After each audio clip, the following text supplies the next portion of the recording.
Okay, let's see where we left off, Jeff. Oh Mercy, 89. I think you said you had a recollection it was recorded February 89.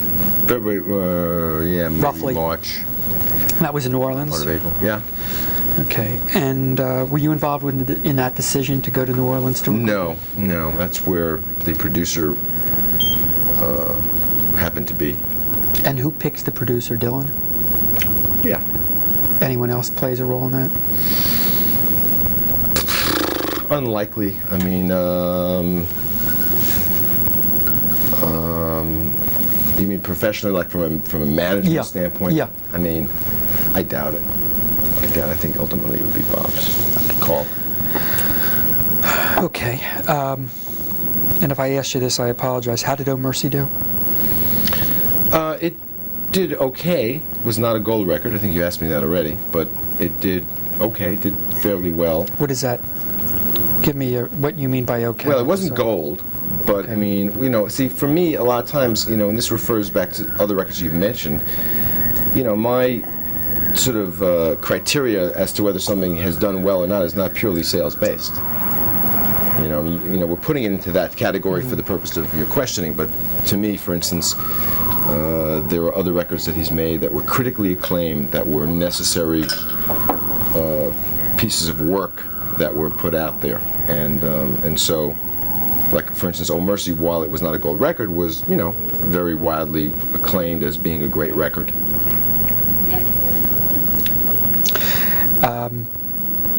By whom?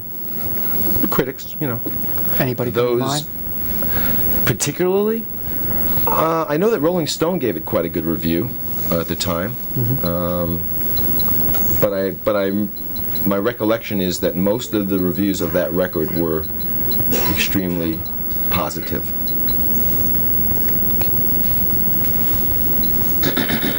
Do you have any view as to why given that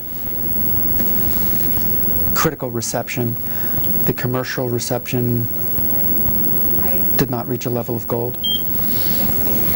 Well, I mean, it would be, depends on who you want to point fingers at, but I mean, I choose to just think that it was the time frame. What do you mean? Well, things run in cycles sometimes, you know what I mean? And, it's possible that it was a wonderful record and a good record, and that particular period of time was not less people were apt to take notice of it, let's just say.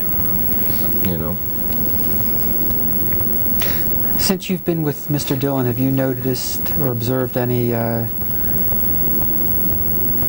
musical change in direction?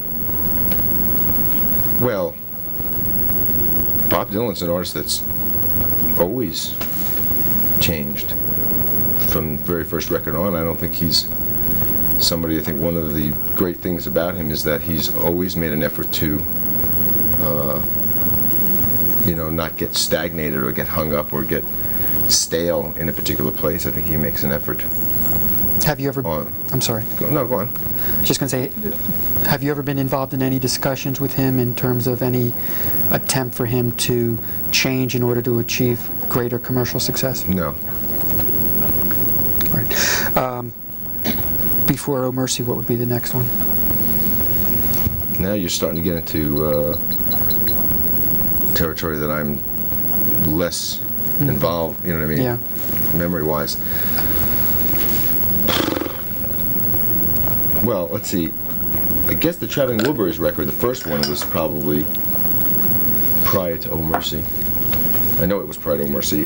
And then, as far as the Bob Dylan album, it would have to be... there's also a record, a live album called Dylan and the Dead, which was some live songs from concerts in, I believe, '87, where Bob Dylan and the Grateful Dead performed together on a series of concerts, and then they recorded some of it and released it as a record. And how'd that do? Do you know? I think that did okay. That might have been gold, actually. That might have gone gold. Okay, do you have a rough year as to when it might have been? I don't know. I know that the tour was in '87. know that the concerts were, I believe, in '87. I don't know when the actual release date of it could have been. Was that Columbia? Yeah, that was Columbia, actually. Was the Dead on Columbia at the time? No, I don't believe the Dead were even on a label at the time, to tell you the truth. I mean, eventually, I know they had made records on and off of Arista, but I believe at that time, well, I shouldn't even say, I don't know. As far as you know, has Dylan always been with Columbia? With the exception of 2 records in the early '70s, he's recorded Geffen. every single, exactly. Well, actually, it was, I didn't hear you. Geffen. it wasn't really Geffen. It was Asylum, which was Geffen's label at the time.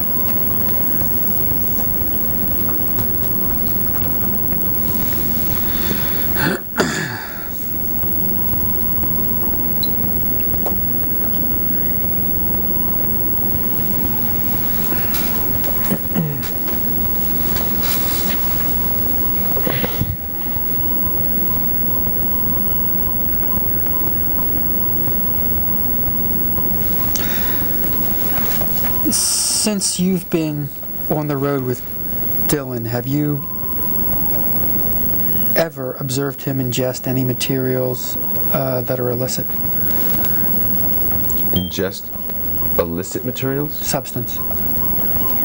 You mean music? No, a substance, a drug. No.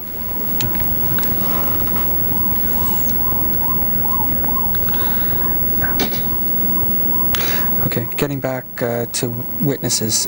Mike Reed, does that name mean anything to you? Mm-mm. No. Tom Masters? Tom Masters, I know. Okay, and how do you know him? He's a bus driver that's worked for us roughly since about '92. Could have been '91, but I think probably more like '92.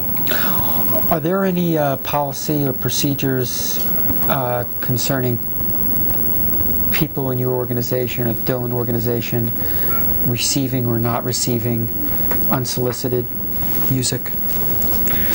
Policy is not to really receive any unsolicited music. Okay, and is that in writing? No.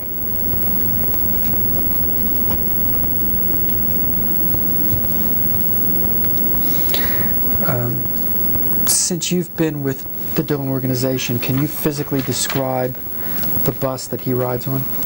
It's changed over, there have been several different ones. I mean, you'd have to give me a specific time period and then I could try to remember what kind of bus it was, Okay, let's say the late 80s, 88, 89. It would have 90. been a rented bus from Florida Coach. And where in Florida are they located? I think Kissimmee. Do you handle that rental for someone in your organization? No. Yeah, well, the rental is basically, it's paid for by East West, which is the touring company, but it would be probably, that would be another road manager. At that time, it probably would have been Richard Fernandez, would have made arrangements to have the bus available for the time we needed it. Okay, so it's Florida. I believe it's called Florida Coach. It's one of several companies that lease or rent, tour buses. And it's Kissimmee, Florida? I believe so, yeah.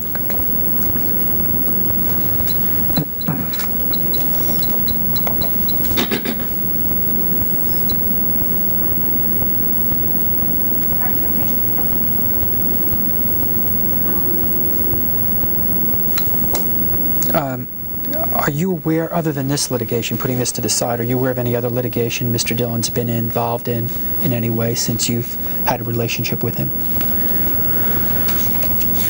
And other than that, I think we all are aware of some litigation involving Ms. Tarangiel, putting that to the side. That was thrown out. Yeah, putting that to the side, putting this case to the side. Anything Other else? than that, I don't recall any. Nothing.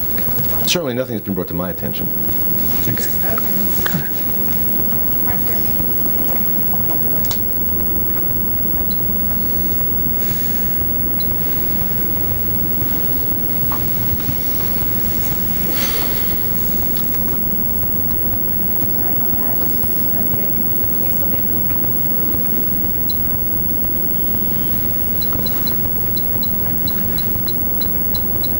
Have you ever been interviewed in connection with any activities of Mr. Dylan? Not officially, no. Okay. Do you have any articles in which your name appears? I'm not in possession, but I know my name has appeared in a couple of different places.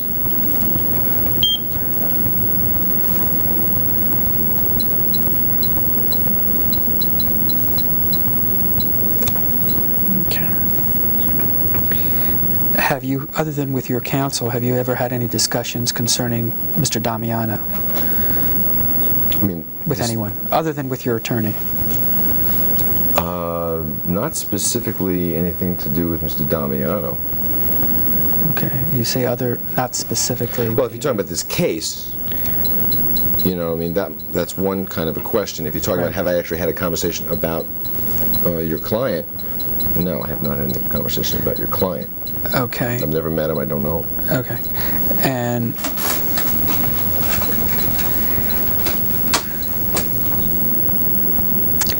tell me if you agree with the following concerning Mr. Dylan's albums.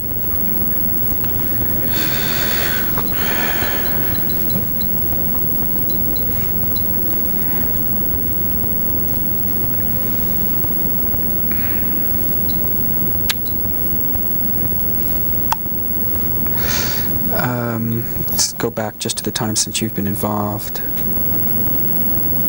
Were you involved at all when he released Down in the Groove? No, not officially. Okay. We'll skip that one then.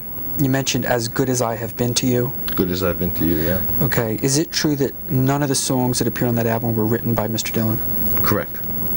And do you know why that is? Yeah, I know. Tell me, I know please. why it is. It's Please tell me. because he basically it was a concept record, and it was designed to put a record out of traditional folk blues type songs, in some cases by artists that he has had reverence for or had interest in, and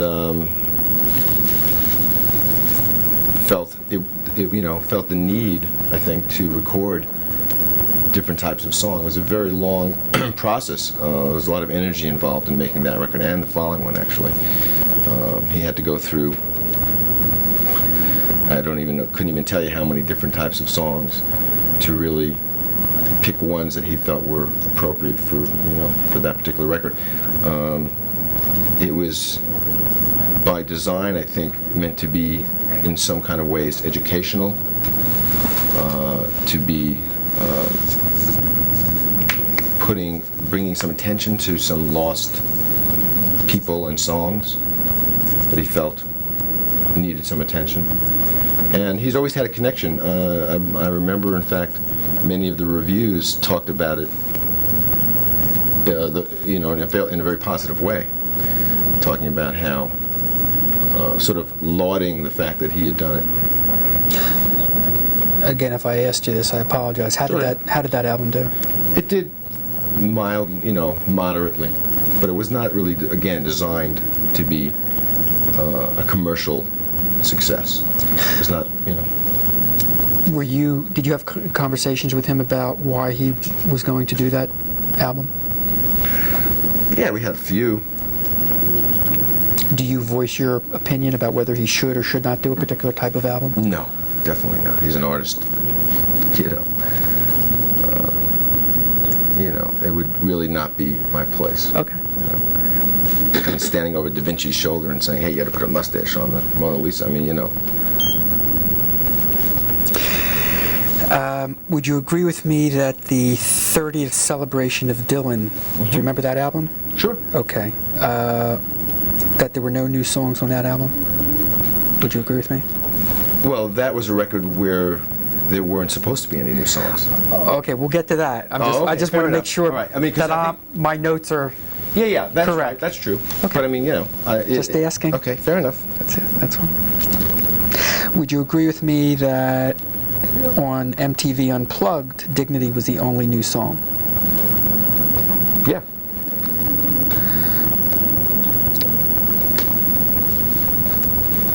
Okay, and do you know why that is? Yeah, because it was the show by design is a greatest hits type of show, and MTV specifically requested that Bob perform many of his, let's just call them, widely or known songs. And who at MTV did you have those discussions with? Well, basically, I know that Judy McGrath, who is one of the executives up at MTV, had requested via the record company, and then Don Iiner actually came in during the time we were doing that and specifically asked Bob to. We did the taping over 2 days, and after the first night, he had asked Bob to do some of the quasi, whatever you want to call it, hit material in the show. Have you ever heard Mr. Dylan voice say an aversion to doing his hit material?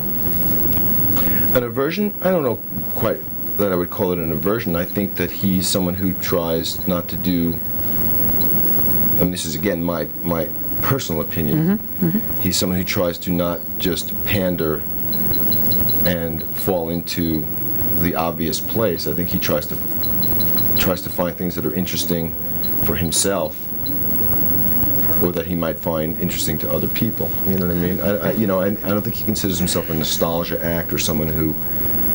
Has anyone accused him? I'm sorry. Have you ever heard that accusation that he is a nostalgia act? No, not really. No. Did you have discussions with Iiner or McGrath on I had a conversation the MTV Unplugged? I had a conversation with Iiner. And tell me what was said. Well, he just said, he said he would like it if Bob would perform certain titles for the Unplugged taping. Like? All Along the Watchtower, I believe he asked for, Like a Rolling Stone, Knocking on Heaven's Door, those types of songs. Old songs. Hits, well, songs that were, widely known, to people. When you were in diapers. I mean, these are old songs, yes? Well, I wasn't in diapers, no. There was the show ended up being a combination of current things or reasonably current things, as well as some of the classics, I guess you'd call them. Okay, what I'm trying to understand is this. You have the Greatest Hits album, which by its nature, I assume, had, except for Dignity, had his greatest hits. Well, yeah, except that there were 2 greatest hits records previous to that. So this was greatest hits covering that particular time period, the 70s and 80s. Okay.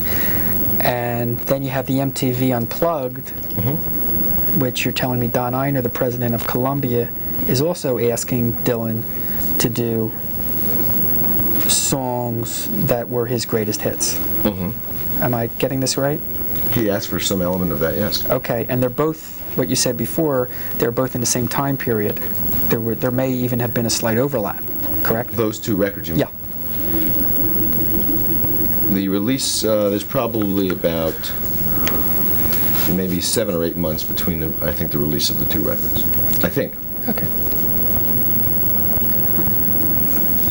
And this they would have not put out. The problem was that the MTV thing occurred after the greatest hits record was already released.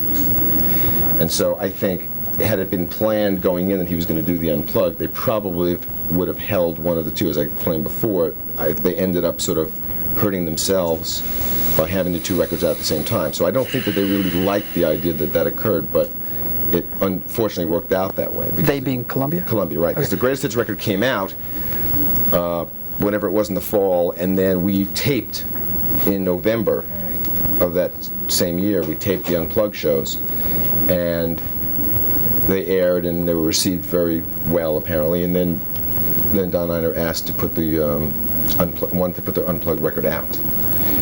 So I think, you know what I mean? But you can't erase what had already occurred in a sense. So I think that that's why those records ended up being sort of in a similar period of time.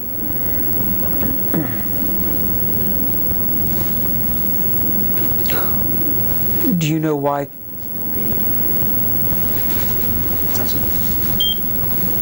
Strike that. In your discussions with Don Einer, did you ever discuss, instead of doing greatest hits for the Unplugged album, with the exception of Dignity, do more current songs that were hits?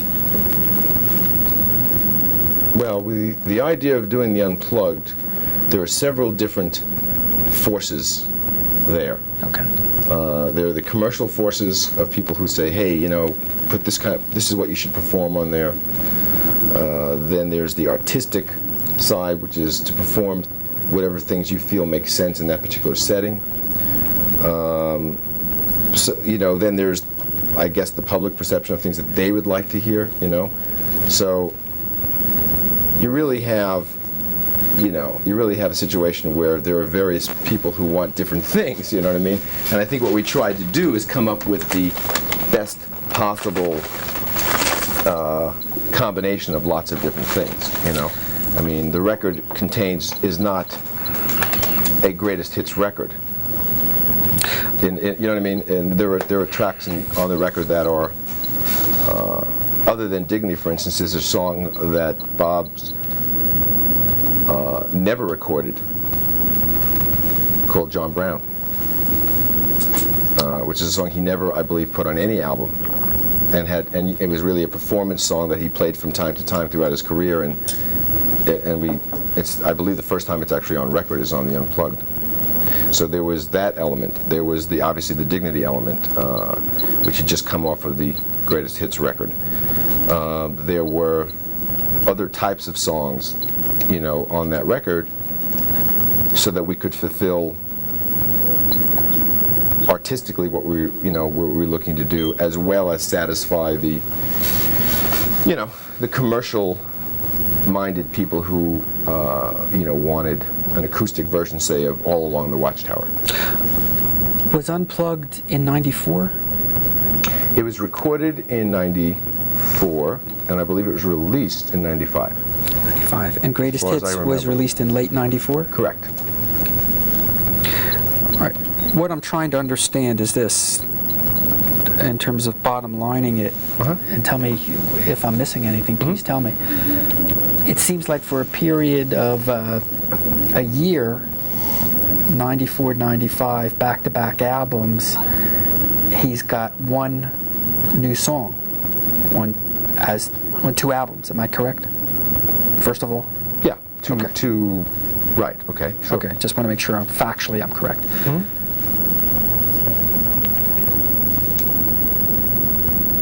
And that's a total of how many cuts on the 2 albums would there be? Total.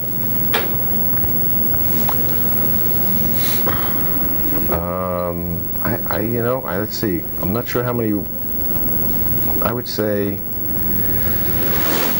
I don't know, maybe.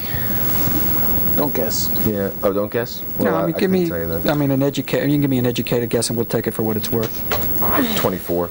Okay. So out of 24 cuts over the course of 2 albums, over the course of roughly a year? Well, time period? Well, I mean, there's no recording time involved. The only thing was recorded for Greatest Hits was Dignity. I'm just talking about in terms of time it was maybe span. 8 months. 8 months. We're talking 24 cuts roughly. I won't hold you to the exact number. Right. 1 new song, correct? Right. Okay.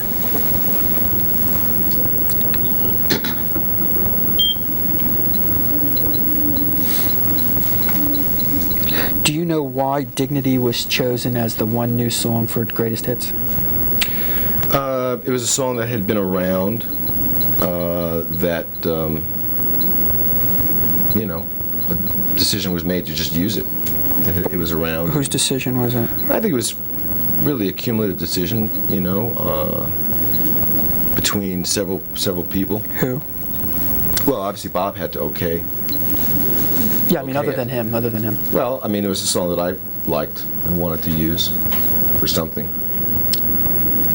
So you did I put believe the Jeff mustache Rosen on? might have had. So you did suggest a mustache? I didn't. No. This was a situation really where, again, you're talking about not a studio record. You're talking about a novelty record, a greatest hits album, a compilation record. Okay. And it's a standard practice in the music industry, especially of late, to try to include as a bonus or as a sales kicker something on the record which heretofore had, is either unreleased or brand new. To try to give a boost to the album? I'd give it a little something special, you know what I mean? Because you have really a bunch of album tracks over different years. That's what which is, why we didn't want to put it out. But I mean, the point is, that's what it is. It's not really a studio record. It's not meant to have new songs. You don't write necessarily for a greatest hits record.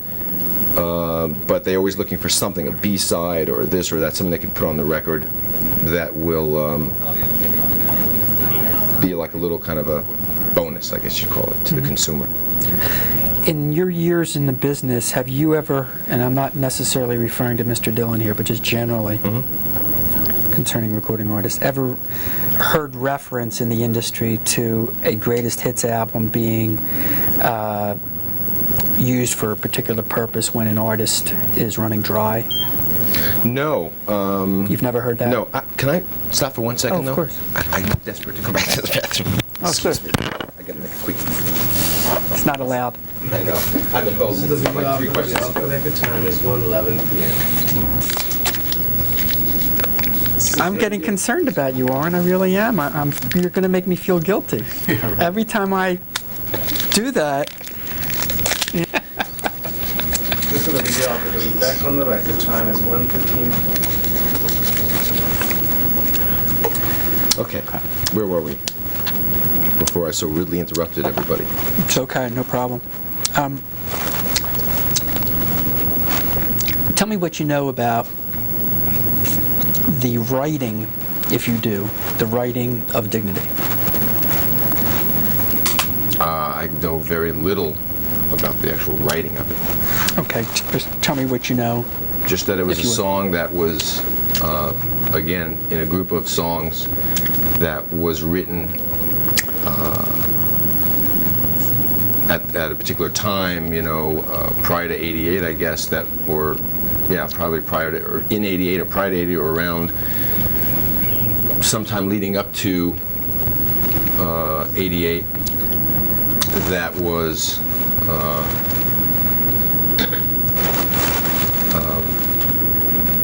the batch of songs that went into the Oh Mercy record, and some of actually Under the Red Sky. And actually the bootleg series, in fact. There's a lot of songs. When was Dignity, I understand it was released with Unplugged and Greatest Hits, but when was it first recorded? It was first recorded in sometime during February or March of '89. So it was recorded in New Orleans. Uh-huh.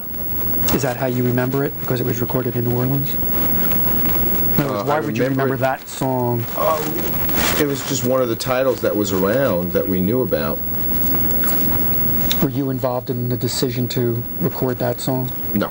The decision as to what songs to record, what songs to use, were really not anything to do with me. Is that Dylan and also anyone else? I would think ultimately it would be Bob Dylan who would make the final decision as to where something would end up, as far as, on the studio record. Now, how do you know, you mentioned, Jeffrey, that it was written around '88 or thereabouts. How do you know that? No, what I said was it was part of a group of songs which Bob was, I guess, amassing for an eventual studio record, which became Oh Mercy.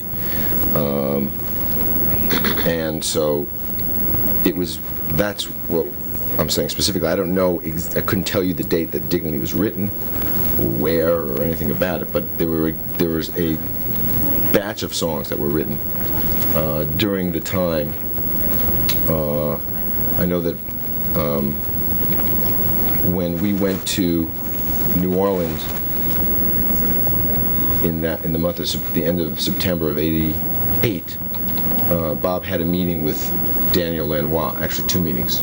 One at a hotel and then another at a studio. Daniel. Lanois. And it was around that time that Bob had revealed to me that he was meeting with Daniel for the express purpose of seeing whether he would be a good person to make a record with, because he had a bunch of songs that he had written that he was holding on to. And where did this conversation between you and Mr. Dylan take place? I couldn't exactly recollect, but I believe it was probably somewhere either on the streets of New Orleans or in the hotel room or somewhere. Because he was telling me, that he was going to have this meeting with Daniel. And is Mr. Lanois the producer? He ultimately ended up being the producer of the Oh Mercy record, yes. Was he the producer for Dignity? Sort of. Yes and no, I think is the answer to that question. Because Dignity was a song that Bob decided to discontinue working on. Discontinue working on? Yeah, in what do you other mean words, by that? They did a partial recording of it, and it was something that and they tried it many, many different ways apparently, and he had maybe several other verses that he had written, and so there are different verses that appear in the song and different things, and he just, for whatever reason of his own choosing, just felt that it was not coming together the way he would have liked. And so a decision was made, I guess, by him, probably, to move on to other material that they were working on and sort of leave that one alone. And so Daniel was involved in that, but that Dignity version was basically a Bob Dylan vocal, piano, bass and drums. Have you ever heard a recording of Dignity, an early recording, where if you were to compare it to a later version, you would see a major difference? Mm-hmm. Do you know why that is? Because it was basically a rough demo. It wasn't a finished song. The Dignity version from the Daniel Lanois from the New Orleans sessions, which was also bootlegged and was out there and available. Many fans in London particularly have it already. Was basically a completely unfinished work. And all it had was basically Bob's rough piano playing and vocal and a rhythm section, bass and drums. That's all it was. So it was, they decided rather than to go and put stuff on it, any other keyboards or guitar parts or anything like that, they decided to just let it go. Was the melody on there early on? The melody? Well, Bob's singing. He's singing the words. So I guess there was some melody in that, yeah. But it was like I said, it was not a finished track. It was a work in progress at the very most. Have you ever heard anyone refer to Dignity as Dylan's best album, best recording in years, or best song in years? I don't know about that, but I know people liked it.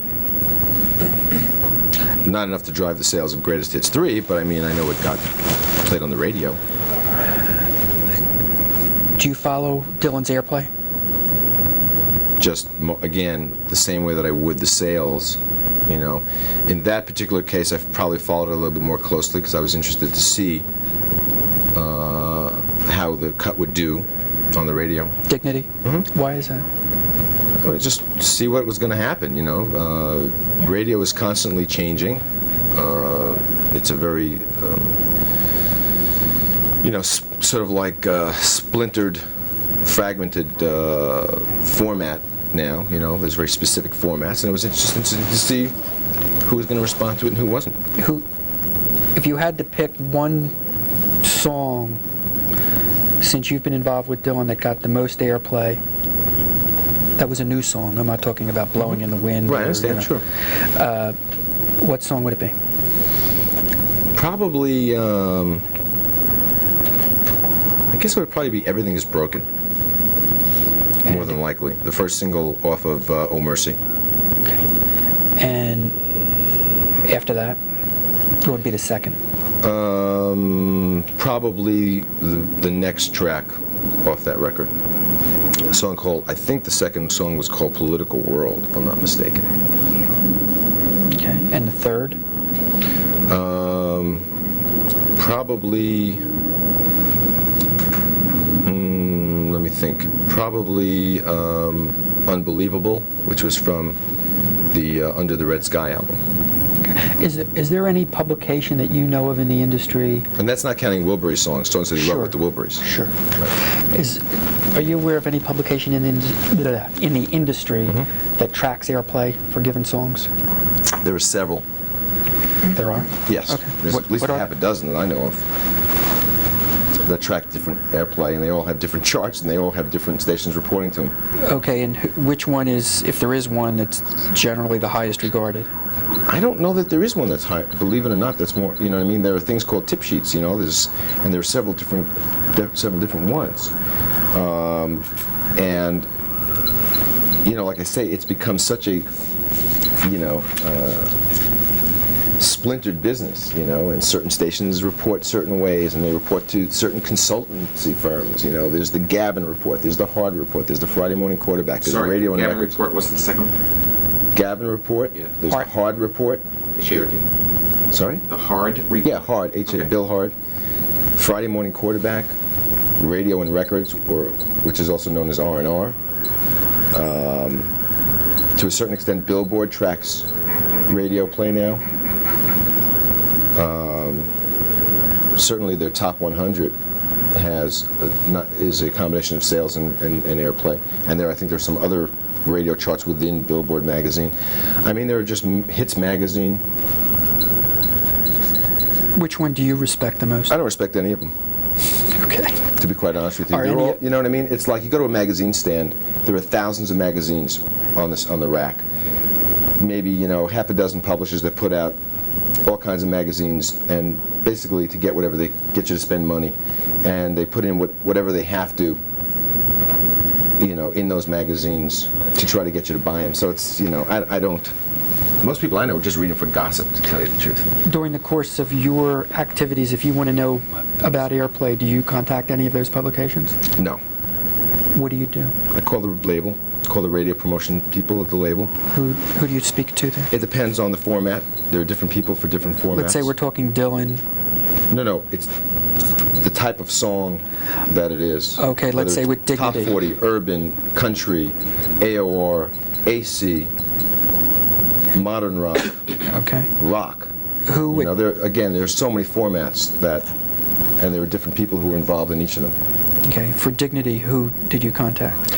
Well, I think Kid Leo, who is someone who's a promotion man. Could you spell that?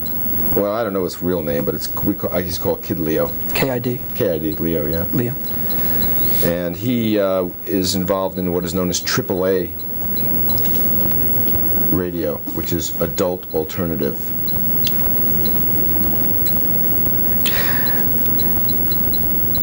When was the last time, referring to the Billboard Top 100, when was the last time Mr. Dylan had a song in the Top 100? I don't know that he's ever had one there. I don't know. I can't tell you. Bob's never had hits, interestingly enough, by the, sort of Billy Joel, Elton John, you know what I mean? Mm-hmm. By those standards. Bob's actually only had one real bona fide hit in the entire 30 some odd years of 34 years, 35 years. When was that? It was a song called Lay Lady Lay. I mean, Like a Rolling Stone, I think, did okay, but his real big hit, I mean, he's never been a hit-driven artist. I mean, even in the early days, with all of the songs that people talk about reverencing, the fact is that Peter, Paul, and Mary had a much bigger hit with Blowin In The Wind than Bob did as a commercial single. many other artists. I mean, the Byrds, Mr. Tambourine Man, was much bigger than Bob Dylan's Mr. Tambourine Man. He's never been a hit-driven artist. That's not what his career's been about.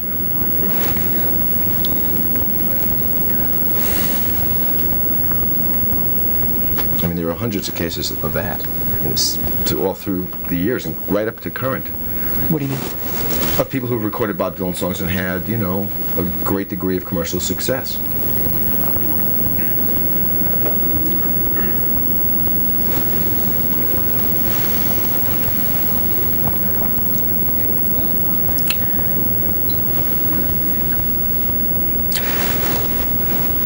When was the last time a Dylan written song was in the top 100? You mean like a cover version of somebody doing a Bob Dylan song? I don't know. Couldn't tell you. Past 10 Unless years? I mean, you know, in the past 10 years, probably. Can you think of one? I can't off the top of my head. All right, take a second. I'll get back to you though. Well, take a second. I know that limit the it OJs, for instance, had a hit with a song called "Emotionally Yours." I couldn't tell you the actual chart position of it, but I bet you it was top 20. Okay. Do you remember when that was? Nah, I don't know. Mid 80s sometime, I think, or late 80s maybe. The band Guns N' Roses recorded a song called "Knockin' on Heaven's Door," which was a global smash.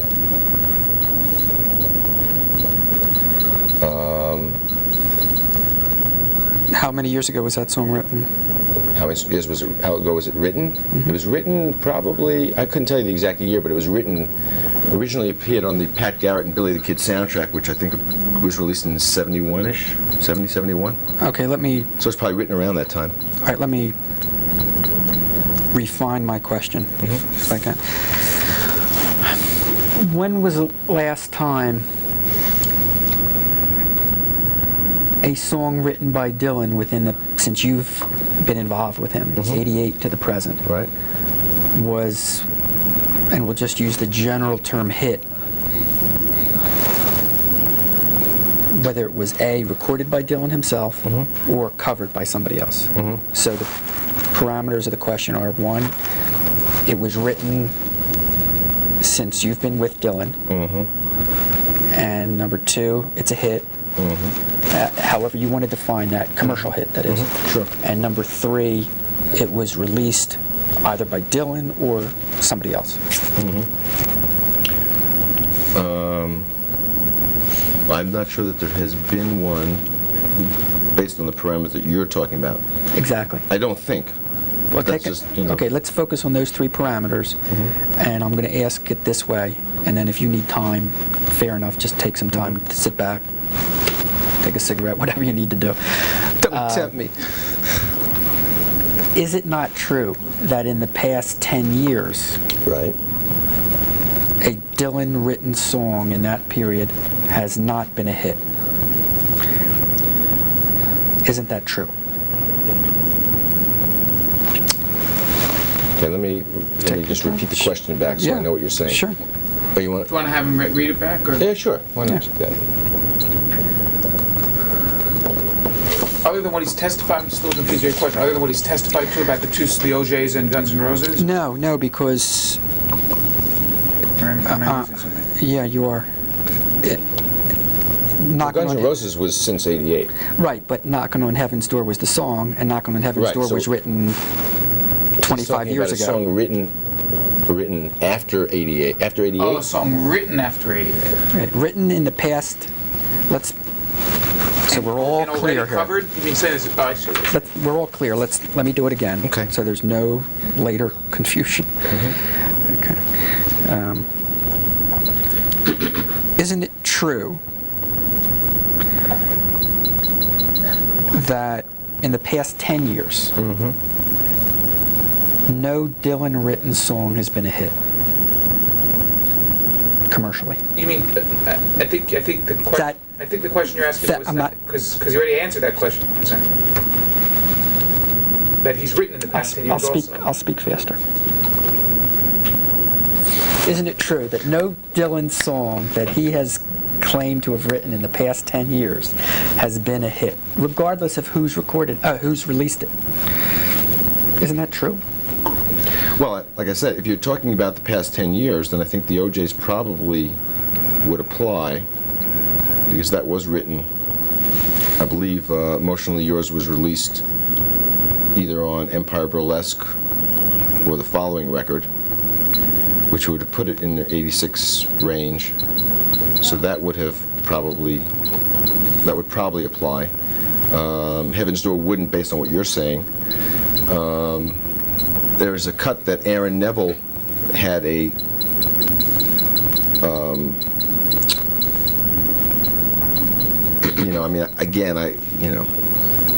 is it hit? I don't know. It was a successful song. I'm trying to think of the title, but he just recorded it in the last couple of years for a record, and I believe that was a fair, might fall into that 10-year period. Don't Fall Apart on Me Tonight was the name of the song. Don't Fall Apart on Me Tonight. That I believe he had some degree of success with. And then as far as there have been many other songs which have been written since then and have been covered and put on records. Oh yeah, but they were not singles. But that's more, you have to understand something here, which is a very important part of the process. Sure. There are some cases where a song will be recorded by another artist, but the home record company might have a problem with it being released as a single. Because it's a cover? Because it's a cover. Now that happens sometimes. It doesn't happen all the time, but it does happen sometimes. Okay, can you... Go on. Especially, I was going to say, if it's an artist of theirs who's recording for either a movie or basically another recording company. In which case they might give the person the okay to do the recording, but not give the other record company what we call singles rights, which would prevent the song from ever really becoming a single. But there are many other covers. I mean, there are several songs, for instance, off of Oh Mercy, which have been covered by Willie Nelson, Joan Osborne. Covered, meaning re-recorded versions of re-recorded. You don't have to explain to me. Okay, sorry. Willie Nelson recorded a song called What Was It You Wanted. Joan Osborne, on her latest Smash album, I believe the second or third song on the record is Man in a Long Black Coat, which is from the Oh Mercy record. There are several other examples of that type which have come from the last, whatever you want to call it, within the time period that you're talking about. People have covered his songs. Gordon Lightfoot recorded a version of Ring Them Bells.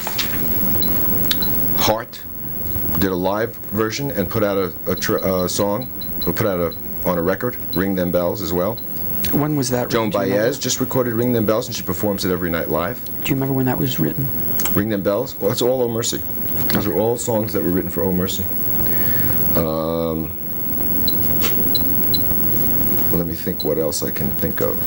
I mean, that's a fair amount, I think. I mean, so, I mean, what can you say? I mean, you know what I mean? Those are, just from that one record, there were several covers. I mean, he's obviously, the record speaks for itself as far as the covers. I mean, he's one of the most covered artists in history. Okay, let me review this with you so I'm clear. Mm-hmm.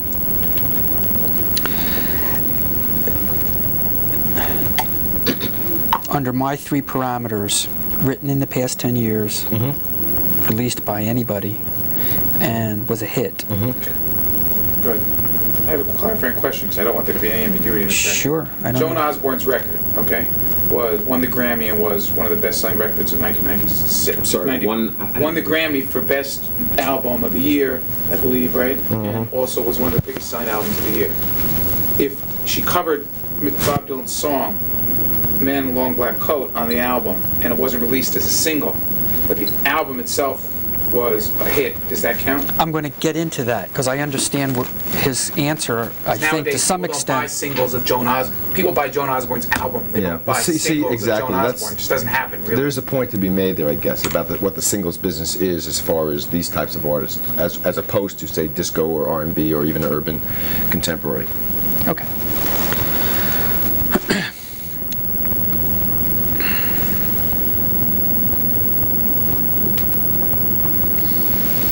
I'll ask two questions so that we can have the Osborne album fall into one of them. Okay. Okay? So that no one thinks I'm trying to gerrymander this.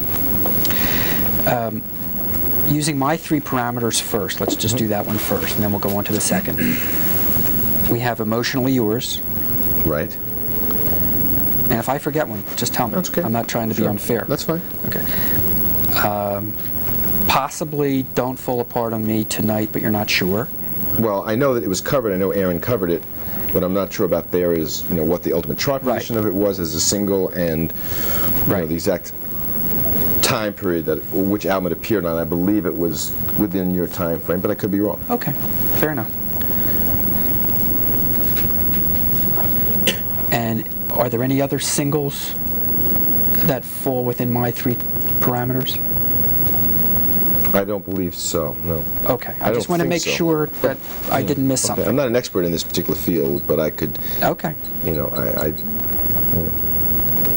I understand you're just going by your recollection. well, because you have global, there's other, there's so much going on out there. I think that there could have been hits that in other parts of the world or, in other places that I'm just simply not aware of. Okay.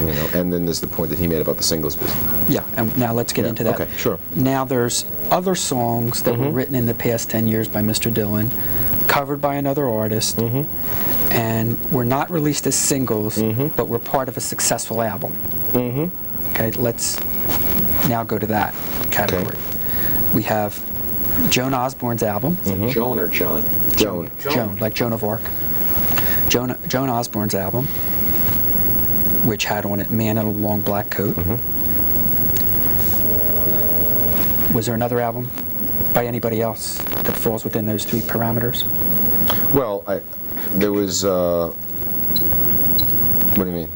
In other words, Yeah, I It was- mentioned a bunch, didn't I? okay, just run them by me if you would. Okay. then. There was Heart, recorded a version of Ring Them Bells, the band Heart. Joan Baez recently recorded it and performs it just about every night. When you say every night when she's touring. Well, yeah, apparently it's purported that she plays the song in her concerts now. Gordon Lightfoot recorded a version of Ring Them Bells as well. Willie Nelson recorded a song called What Was It You Wanted? What was it called? What Was It You Wanted, which is also from Oh Mercy.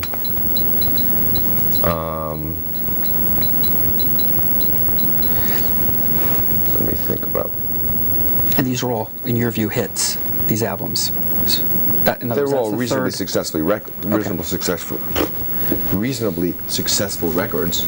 Okay. of Did various- Heart go of gold, various do you types. know? I don't know. All right. Couldn't tell you. Okay. And like I say, there are probably many, many other ones that there are other people who probably would be better at tracking all that stuff. Okay, I take it Columbia would have record of that. You would take it, but you'd probably be wrong.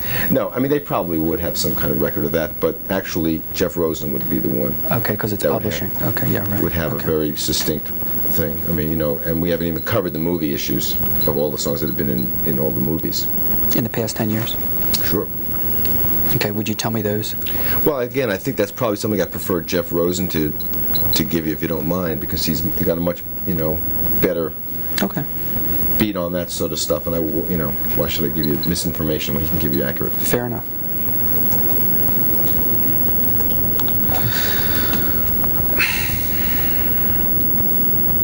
Okay.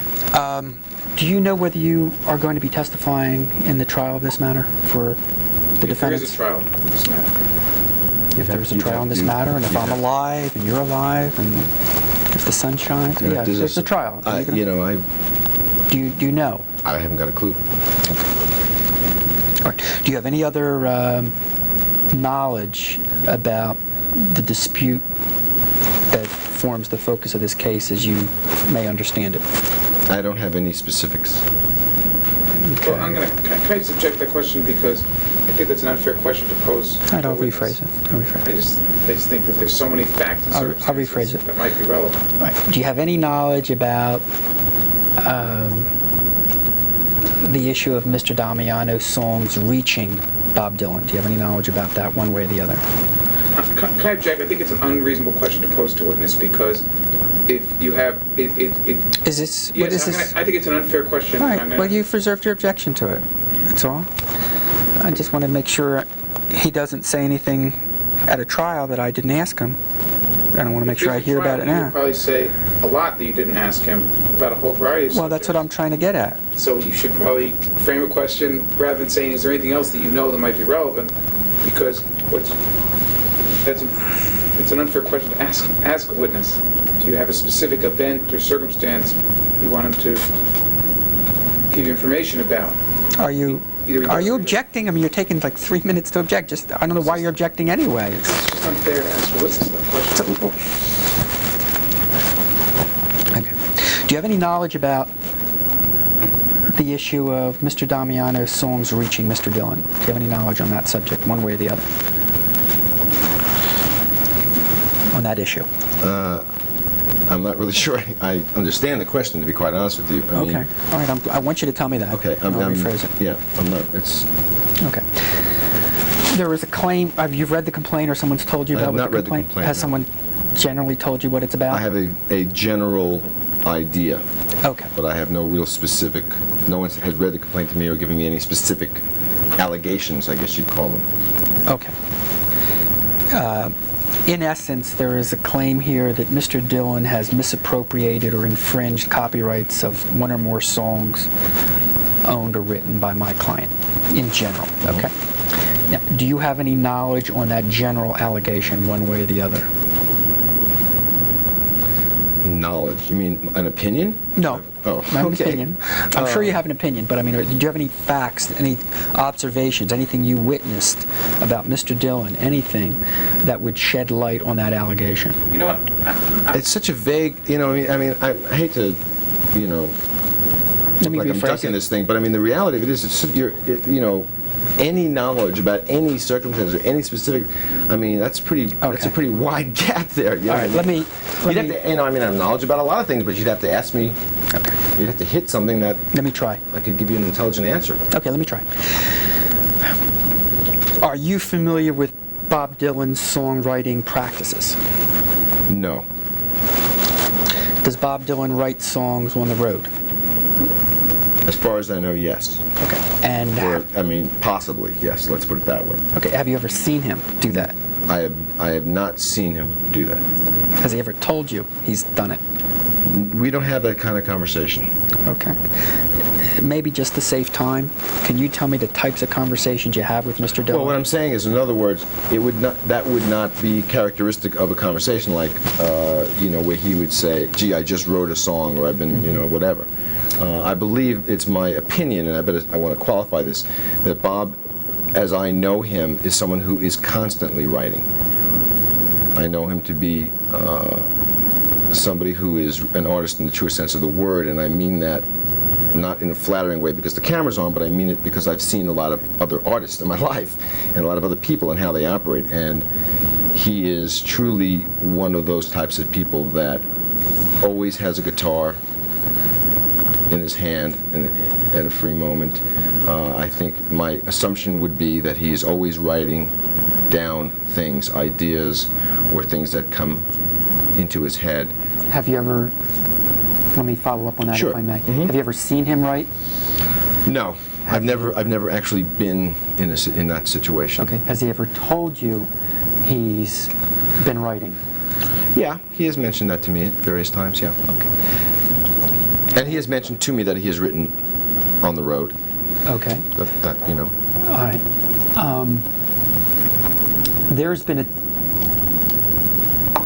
witness who's testified in this case, and I don't know if you know of what witnesses have or have not testified in this case, but one know witness nothing about it. okay, one witness who has testified is a reporter, a journalist, Catherine Baker. She testified about an interview, one of the few interviews she understands Mr. Dillon to have done, and it was given to her in Los Angeles maybe 10 years ago, 8-10 years ago. Right. And in her testimony, she testified that Mr. Dillon told her, and his explanation appeared in the newspaper, that due to the pressures of celebrity, he was having difficulty writing. And I want you to... I'm going to object to that because that's a mischaracterization of what he said. Just object. I mean, we're just reserving objections here.